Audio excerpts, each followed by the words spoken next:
In Chapter 2, we talked about two different kinds of business process models. We discussed activity models, and in Chapter 3, we're going to talk about structure models. Think of structure models like a map of the area. We're looking up things of interest, and we're figuring out how those are related to other objects of interest. So in this case, San Diego State University is northeast of the San Diego Airport. Data models are a type of structure model. They describe the data and information structures inherent in a business process. Additionally, they create a blueprint for the development of a relational database to support the collection, aggregation, and communication of process information. And finally, they also facilitate the use of databases after they are implemented.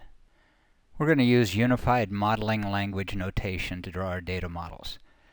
The UML class diagrams specifically provide notation for data models. The specifications for UML are maintained by the Object Management Group, a not-for-profit consortium of computer industry members.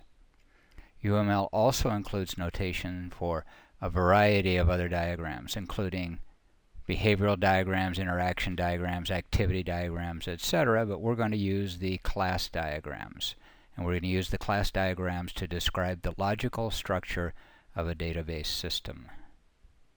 There are three main building blocks for UML class diagrams. First of all, classes are the separately identifiable collection of things about which the organization wants to collect and store information.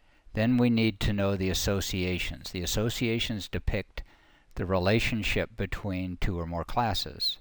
And finally, multiplicities describe the minimum and maximum number of times instances of one class can be associated with instances in another class. First of all, let's talk about classes.